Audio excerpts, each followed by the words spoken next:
ahead. There we go. So just as a reminder, these are recorded, so that way those that are not able to attend can watch, or if you find something, that golden nugget that you just want to go back and rewatch, you can go ahead and do that. And then these are made available on Merkel's YouTube page and as well on the website. That said, just a couple quick reminders.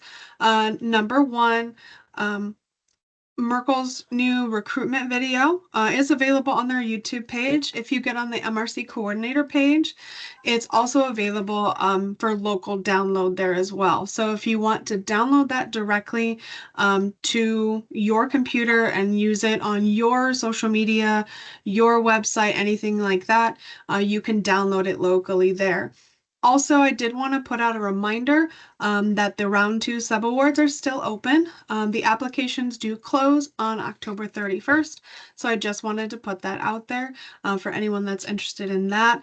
The application, the RFA, and the budget template are also available on the MRC Strong site there on Merkel's webpage. So really quick here before we get started, I do want to put out a quick poll. Let's see if it'll work for me here. It says it's launching. I just want to gather some information here on the listserv. So this will be a valuable resource then for the MRC leaders throughout the state. And if you guys could just take a quick minute here and choose one of the options, just letting us know kind of how many MRC leaders have signed up for the listserv. And and then once you have submitted, we'll go ahead and we can continue from there. I am loving the fact so far that everybody that's responded is a yes, so that's great.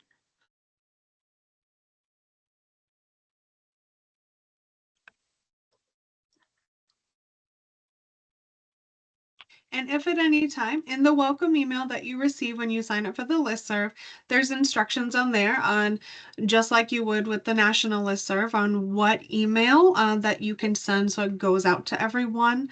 If you lose that welcome email, please feel free to reach out at any time. I can then re-forward that to you, give you the email address that you can send it to, and then it'll go out to the entire listserv. So, or if you have any issues, just please feel free to reach out at any time.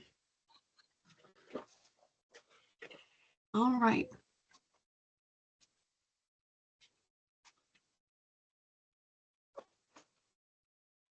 Okay, I will go ahead and close that poll. Thank you all for participating. I do really appreciate that. And let me go ahead here and share my screen, and we'll get started with today's webinar.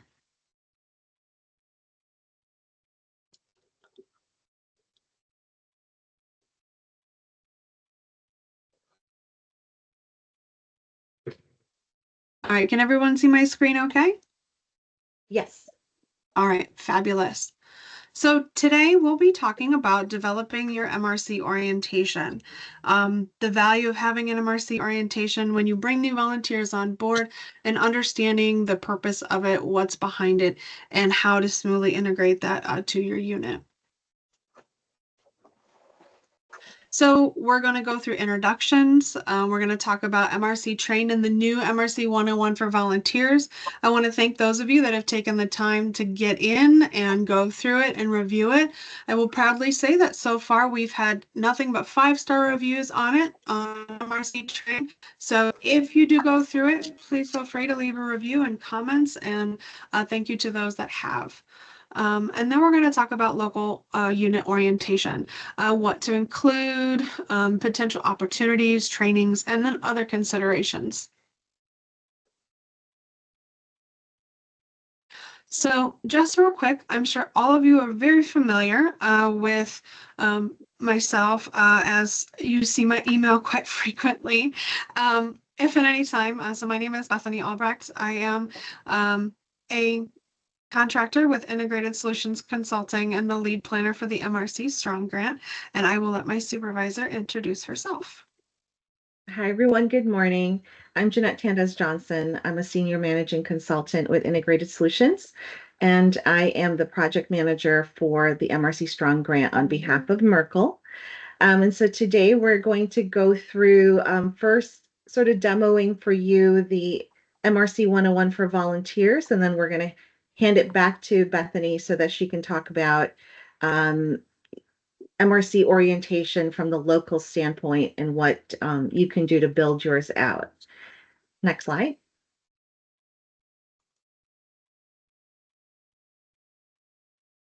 There we go. So just very briefly, as we mentioned, this MRC 101 for volunteers is on MRC Train. Just as of a few weeks ago, we're very, very proud of this. We intended this to be something you could integrate with your MRC volunteer orientation. Some of you are new coordinators and you may not know where to start. So that's where this perspective came from. We wanted to help you out. This training, although it says 30 minutes on MRC Train, it really should only take about 20 minutes to complete. And we go through an overview of the National MRC program. So again, we're thinking a volunteer is going to come into this and is interested in joining. They know nothing about the MRC, never heard of it. What is it? So we give some background into what is the MRC program, what is the Illinois MRC program, what does it mean to volunteer, and what are some of the activities that they might get involved with. Of course, there's a little bit of difficulty, as you can imagine, with over 60 units in Illinois, with all of you being different. Some of you are in a metro area, suburban area, very rural area. We couldn't possibly really represent, something for all. So we talked at the very basic level with the intention that this could be something that they watch first, and then you move on to something that's a very specific orientation to your MRC. Next slide.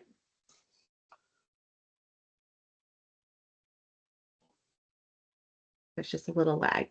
So this will be on the slides that's going to be posted on the website. You would go to MRC Train, and that link will hyperlink you directly to the course. You can also, I'm going to take over, Bethany, if you don't mind. Include sound. If for some reason you can't remember what the course is, you can also just type in, I'm going to go to the home page, go to the search button and type in Illinois. And it will be the very first course on the top. If it's not the first course, if something's been added, you just look for Illinois MRC 101 for volunteers. And as you see, we have 6 5-star ratings. I know more than 6 people took it, but we're really thrilled that 6 people gave us reviews. So I'm going to launch the course.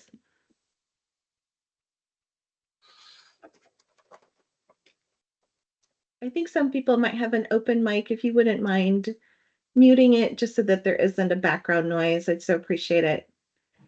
As you can see, there are 5 sections. You will not be able to skip ahead if you are the volunteer. I wanted to show you what they're going to be going through, just so that as you craft your own unique and specialized orientation, these are the things you don't have to worry about because we're going to cover it in these 5 sections. Some of these are very short.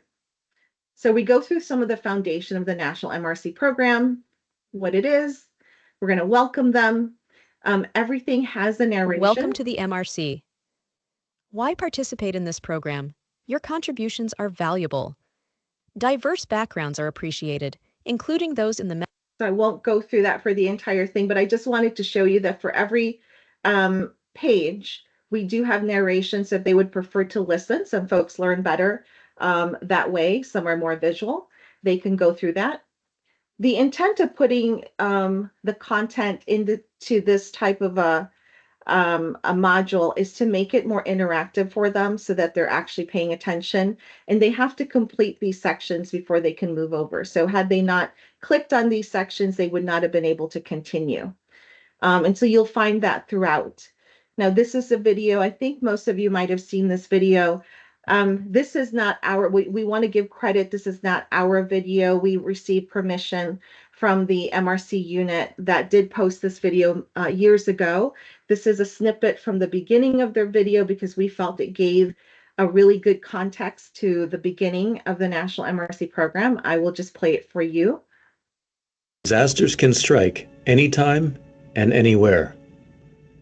During the State of the Union address in 2002, in the wake of the devastating September 11 attacks, President George Bush ordered the Office of the Surgeon General to establish the Medical Reserve Corps as a demonstration project. This project created a system to identify, train, and organize medical volunteers to strengthen their local public health responders in the event of human-made or natural disasters. In 2006, the Pandemic and All Hazards Act authorized the Medical Reserve Corps into law. Currently, the Assistant Secretary for Preparedness and Response oversees almost 200,000 volunteers and over 1,000 units. These units consist of doctors, nurses, pharmacists, and other volunteers with diverse professional backgrounds. They are organized as state and local community units, in most cases with local health departments and emergency responders. Since its creation, local MRC units have played important roles in many local and national events, including H1N1, large forest fires, hurricane relief efforts, the 2014 Ebola scare, Zika virus, and more recently, COVID-19 clinics nationwide. So I think we felt that it was a really great, again, context to why the MRC program was created. I've been with the MRC program since 2009, and every time I watch this video, it still makes the hairs in the back of my neck stand because it gives some severity to and importance to this program that I think is important to show to the volunteers that they are part of something larger. And they also have to watch it in order to continue. And then this individual, in order to move forward, you have to keep clicking. Again, there's narration. So we tried to make this as interactive as possible.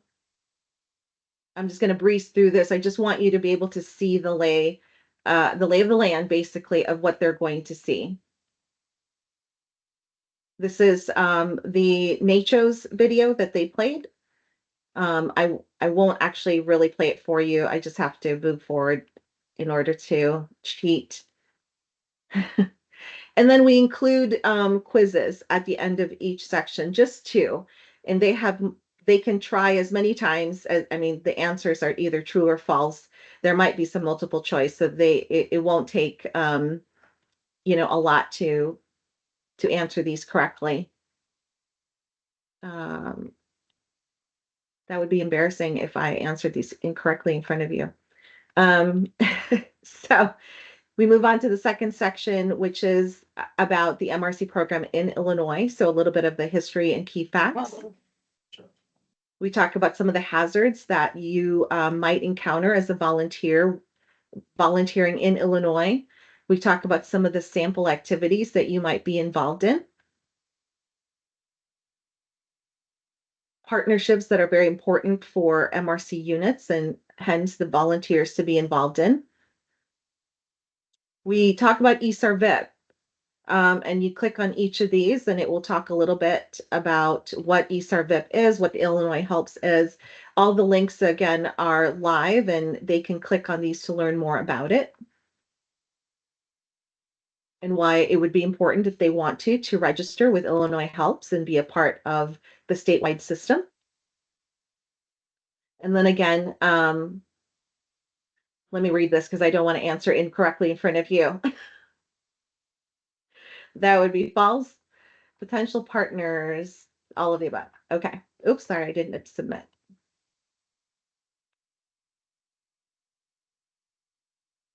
Okay. The third section, we delved into training and competencies, about basic training competencies. We really pushed the very, very basics. We also, where we could, put a plug in for the standardized training plan that we recently developed. It is on the Merkel website, and we also shared it with all of you. And it has our recommended statewide basic training for volunteers as well as coordinators, if you want to take a look at that. And so here it is. Again, the links are there. We talk about the importance of drills and how drills connect to actual emergency response, and that some of the activities that they do actually are in preparation for response. If they're staffing a first aid station, and when they're testing their communication techniques or equipment, it really is in preparation for an actual emergency response, practice and perform.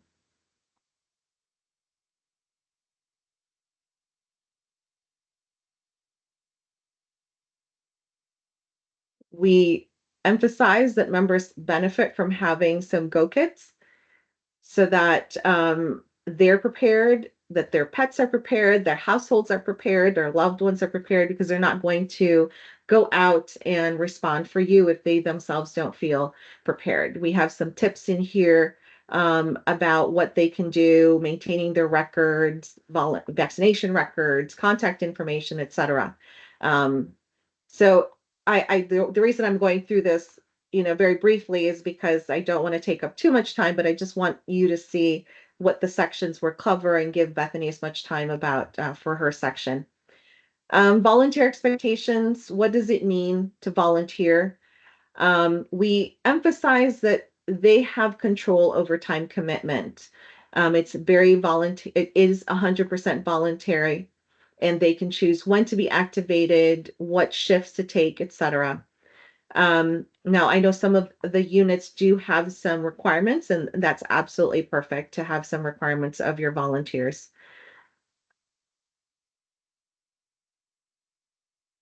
What does it look like to volunteer? They play a role during gray sky times and blue sky times. We talk about different event categories, meaning like what are some of the things that they might be involved in? Public health emergencies, mass casualty incidents, non-emergency. So we hope that you really appreciate it and that it hits the mark for you. A lot of time and thought went into this. We do talk about the fact that they might need on-the-job training. So we talked about job action sheets briefly, and we have an example of a job action sheet in here. And you can click on it to see what it covers. So if these things are part of your current orientation, you can still emphasize it and repeat it in yours, or you can take it out because we are covering it a little bit in this basic training. Volunteers can choose their level of participation. That is true. Which statement is true about job action sheets? We tried to find some funny moments. Hopefully they will like the brevity. Okay. And then last is what's next, meaning, okay, you have all this background information. What do you do next as a volunteer? We tell them to know your unit's guidelines. We have these little footprints that they can click on, meet your training requirements for your unit, keep learning, exercise family preparedness and self-care, and review your volunteer handbook and standard operating procedures so that they are knowledgeable and prepared. We encourage them to keep their contact information updated with you and to make sure that they let you know all of this information so that you're not having to keep pulling those information from them. We thank them for completing the MRC Volunteer 101 training. They exit the course, and then they can receive a certificate for completing this. They can also submit a review. So that is it in a nutshell. Before I turn it over to Bethany, any comments or questions about the MRC 101 for volunteers?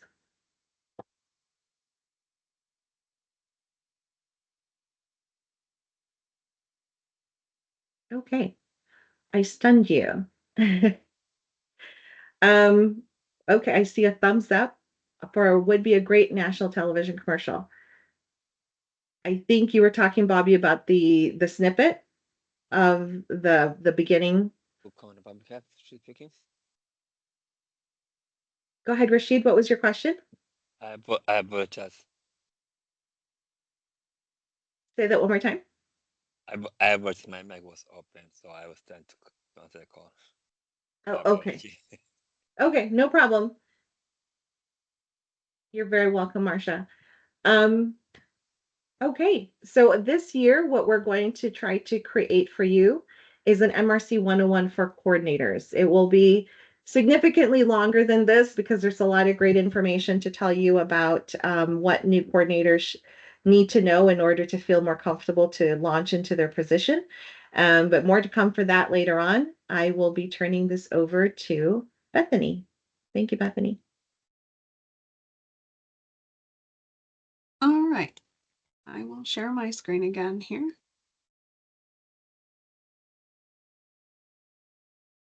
Okay. So let's say you've sent this to your volunteers, and now it's time to actually teach them about your local unit. So where do we even start? Well, let's start with the basics.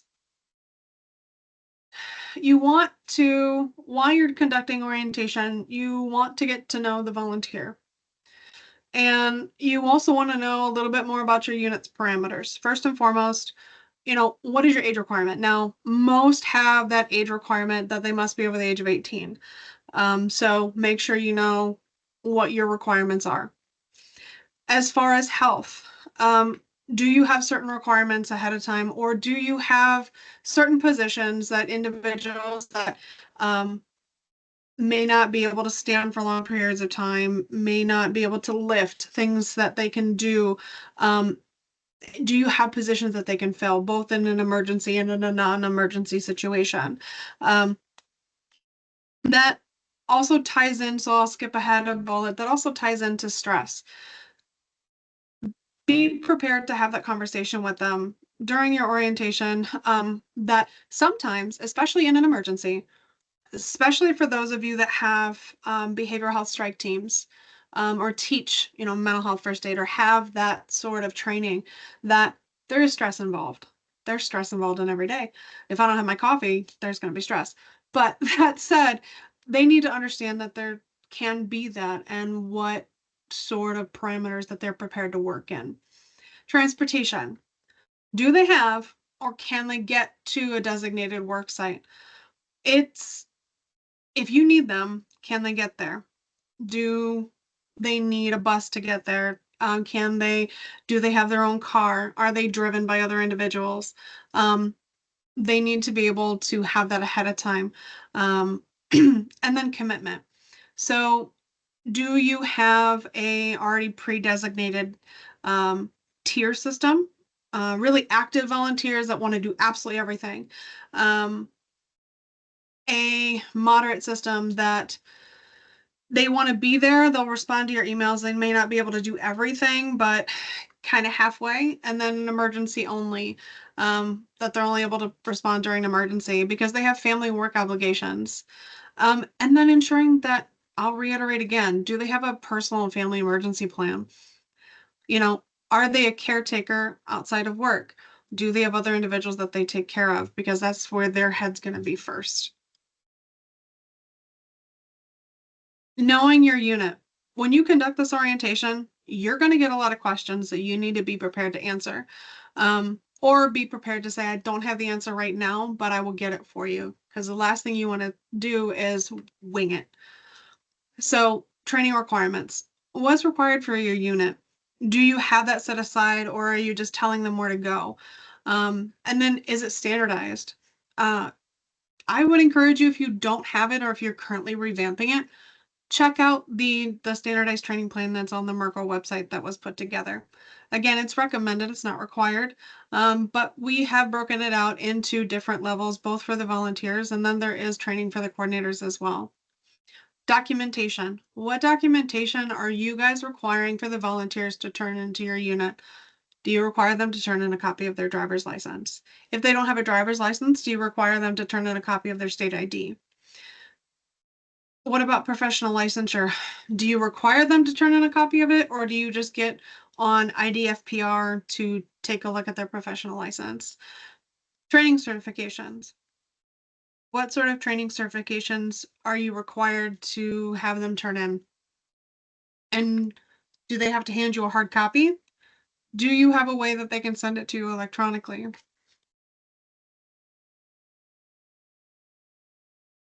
And then, so participation. So a lot of us have had these large email groups, these long lists of emails, long lists of phone numbers, half of which don't exist, don't work anymore. Do you have a participation policy?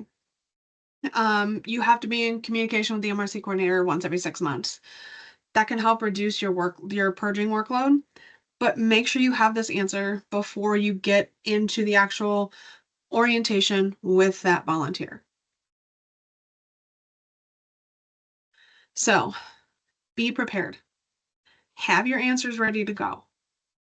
So when you walk into that orientation, either in person or you're ready to do this orientation on the computer via WebEx or some sort of web platform, that you're ready to go. So when you're actually putting this orientation together, make sure that you include, that warm welcome and thank you message. They don't have to be an MRC volunteer. Number one, they're a volunteer. Volunteers are volunteers because they have a heart to help. They want to serve the community. They're choosing to serve with your MRC. That's always important to remember that. They don't have to be there. They want to be there. So you need to thank them for being there and be welcoming. Would you, if you're sitting across the table, are you more likely to come back if I'm warm and welcoming or if I'm cold and distant? So, and thank them. When you're doing the orientation with them, it's important to cover your MRC's mission. What's their purpose? What's their mission? Do you set annual goals? What are they? And then what's the history of your MRC? How long have you been around? What have you done in the past? What sort of things have you done in the community? And kind of talk about that a little bit with them.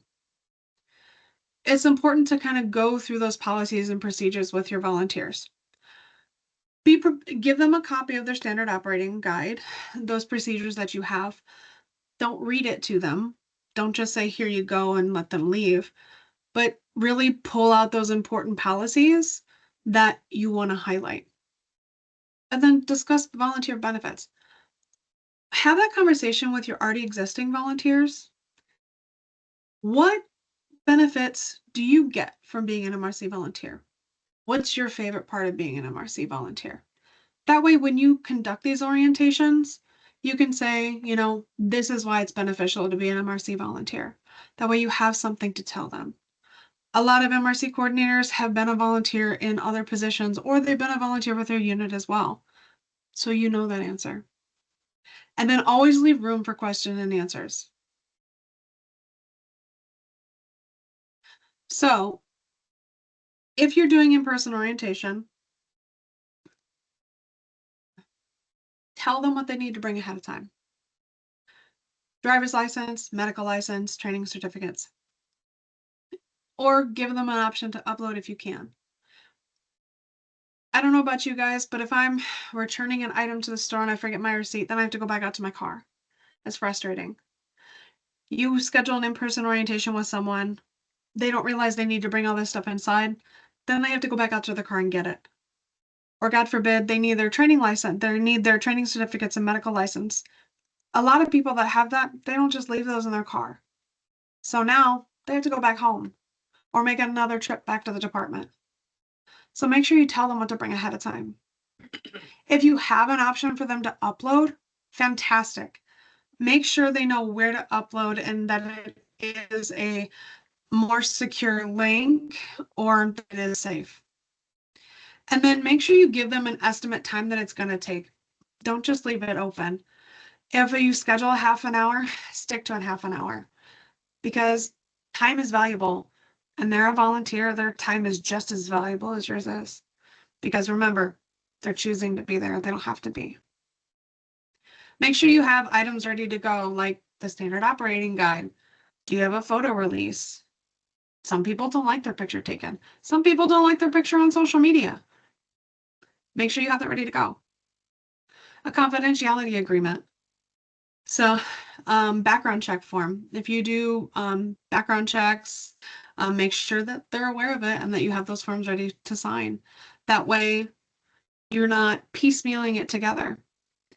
It's highly recommended that you have these orientation packets ready to go. That way, when you're scheduling these orientations, a lot of times MRC is between 3 and 15 to 20% of MRC coordinators' time out of their entire position. If you can take an hour and focus on putting these orientation packets together, when you're bringing these individuals in, imagine just being able to pull that packet and be ready to go. That's going to save you a lot of heartache, a lot of anxiousness, and running around. So if you're doing remote orientation, links, make sure they work. So many times if you have a dot in the wrong place or things change or, people make updates, make sure they work. Webinar links, uploads, websites, referrals. If you're making referrals to different websites for them to do training, if you require, a certain HIPAA training and all of a sudden it doesn't work anymore, but you haven't touched it in 6 months and you're sending them there as a requirement, they're not going to get it done. And they're a new volunteer. Some of them, may be a little more introverted and not feel that they can reach out. So make sure your links work ahead of time. If you're referring them to your website and there were updates made, make sure that it properly links to where it needs to go. Video. Turn your camera on. How many of you get on a webinar like this and I'm presenting? So I'm going to turn my camera on because I want you guys to be able to see me. So, because it makes it more personable. So when you're doing an orientation with someone, turn your camera on. Meet them face to face, or as face to face as you can. It makes it more personal when you turn it on. They get to see you. And then it also encourages them to turn their camera on as well. So that way you can meet them. Have an agenda and stick to it. That gives you an agenda to stick to, and it makes you stick to your time frame. And like I said before, their time is just as important as yours. And then give them that agenda at the beginning, like we did at the beginning of the presentation. That way they kind of have an understanding of what you're covering. And then be authentic, be real. Don't sit there and I'm not saying to have an outline in front of you, but if you are on the computer, make sure you're addressing them like you're talking to them, not just reading off a piece of paper or slides that you have in front of you. Learn ahead of time what you're going to say. Now, completely understand that individuals are going to be nervous and that's going to happen. But you are talking to the individual on the other side of the computer. Have a conversation. Make it to where they're going to want to volunteer for you. That said, are you more likely to want to volunteer with you or the computer? So, some important topics to cover when putting your orientation together. A lot of this stuff here is going to be inside of your standard operating guide. So, disqualification from volunteering. So, what are some absolute no-nos when it comes to being a part of your unit? Self-deployment, things that come back on a background check. Make sure that you cover these ahead of time. So that way they don't step outside that boundary when they didn't even know it existed. Make sure you address that with them.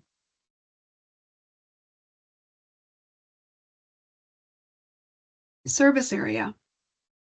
Most MRCs, especially in Illinois, are restricted to serve in their service area within their county jurisdiction.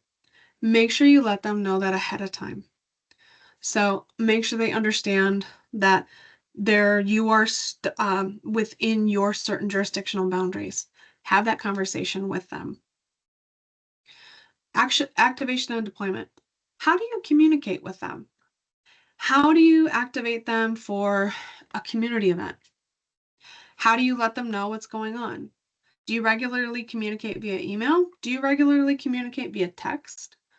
How do they sign up to help with a health fair, to help with a 5K, versus how do they collect and deploy information? How do they collect information on volunteers to be deployed for an emergency event? If you want more assistance with that, I did put the link in here, and these slides will be available to the deployment plan that was published on Merkel's website as well. Because activation for a community event is completely different than deployment for an emergency. And then make sure you discuss a timeline. So you're bringing them in for an orientation and give them a timeline. If they must have their training done by a certain time, make sure you address that. If you have certain things that you have to have done before they're able to volunteer with you fully, make sure that you let them know what time that takes. If it takes you an additional 2 weeks, 30 days, in order for them to be a full volunteer because of paperwork that needs to be completed, let them know. If they're only allotted 60 days, 90 days, what have you, to complete their training, let them know. That way, they know your expectations of them, and they know what to expect from you. And be prepared for questions. These are some of the more frequently asked questions during these orientations. How often are the meetings? Do you meet monthly, bi-monthly, yearly? Do you meet?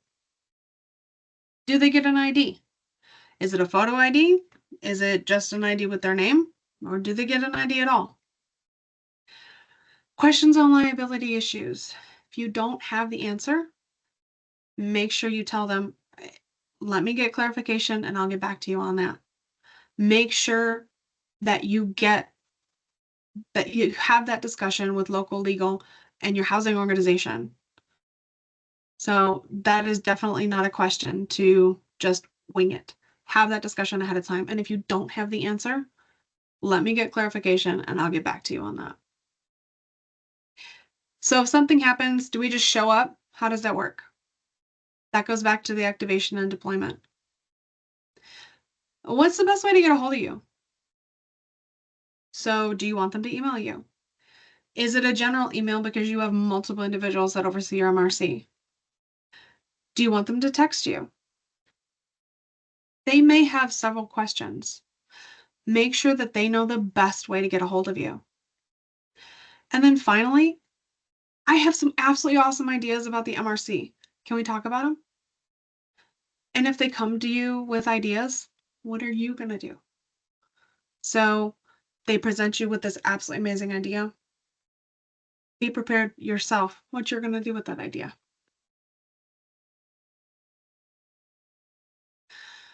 So now what?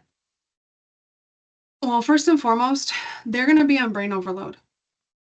So they've been on MRC train, they've went through that. Now they went through local policies and procedures, they went through the local information and orientation. They're going to be on brain overload. Make sure that you have reference material for them. They're not going to remember it all. I highly suggest you have a draft cookie cutter email ready to go. Have something that has the sources for training, documents, and other necessary information that they're going to need, things that you've discussed in training. If you have an activity calendar or a list of upcoming activities, either give it to them or send it to them. If you have a website or social media, things like that, include that in the email. Otherwise, make sure you send it to them. So beyond the sign up phase, A lot of volunteers will sign up, and then getting them beyond that orientation phase. How do we continue that momentum? So how to keep them engaged? Consider doing a volunteer interest survey. So a couple questions to consider. Do they need hours for any specific reason? So some college classes will give credit for volunteer hours.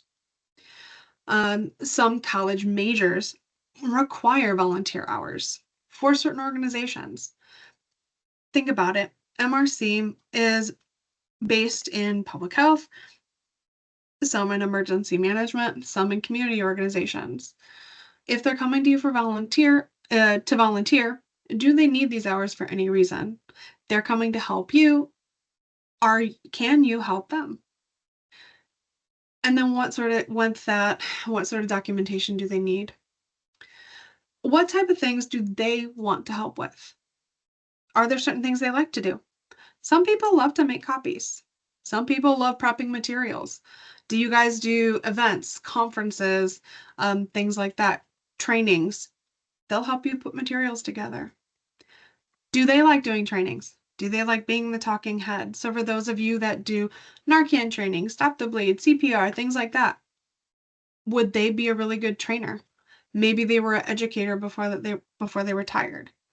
Maybe they're an educator and this is their summer months. Why not?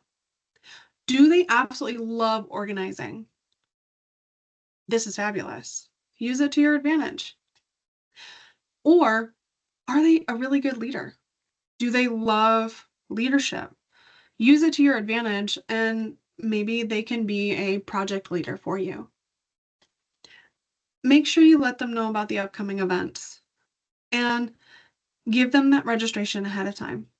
This is also a great way to connect them with a seasoned volunteer to show them the ropes.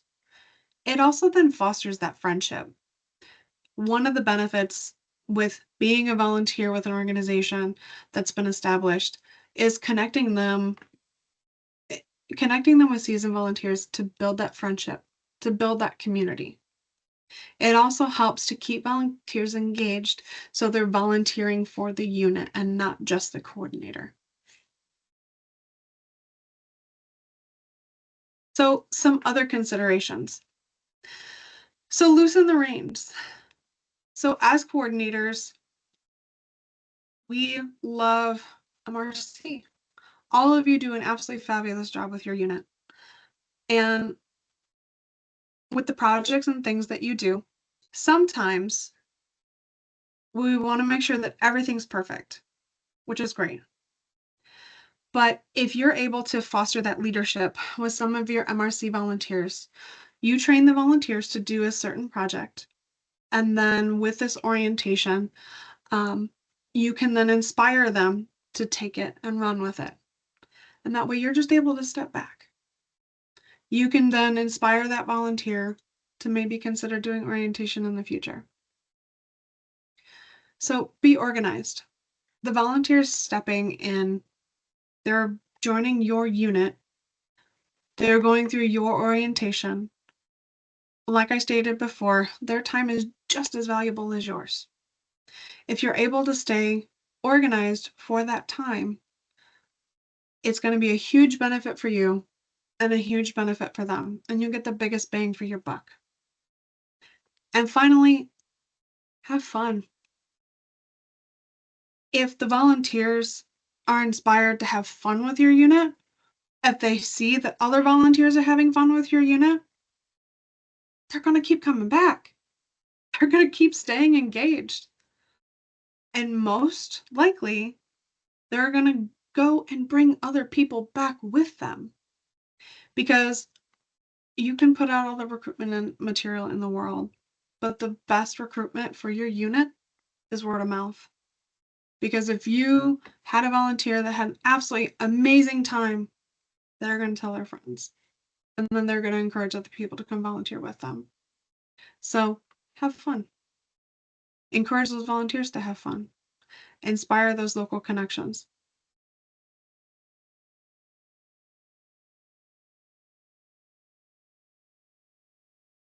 So as always, there's our contact information. And I will stop sharing my screen.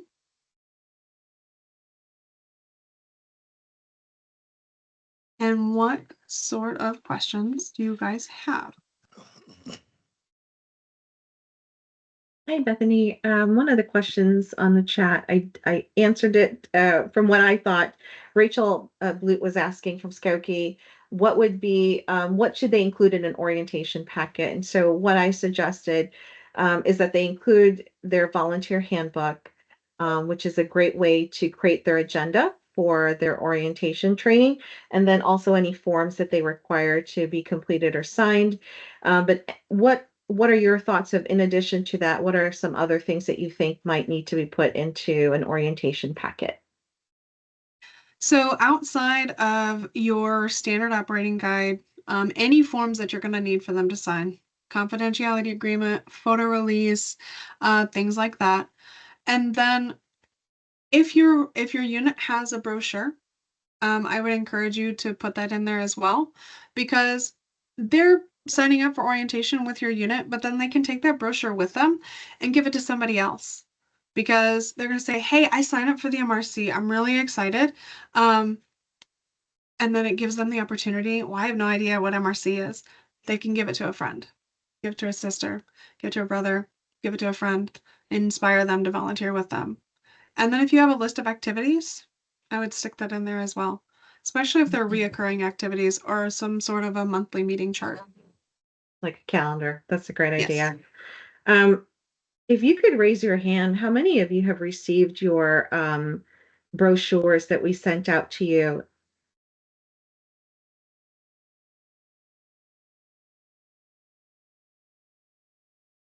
I only saw 2 people raise, 3, 4. Okay, so 4 units so far have received their brochures. 5, yay, 6. Okay, it's great. It's gaining. 7. You should have received or will be very shortly receiving a pack of 100 new MRC brochures that we developed for you. We hope that you find it helpful. It is newly designed. Some of you may already have your own brochures. We don't mean to say, use this instead of yours. If you happen to like this and you find it refreshed, I know sometimes even a 5-year-old brochure can look very dated. So it is for you to use if you'd like. And Bethany sent out the electronic version. So if you want to swap your own logo on there, feel free to do that.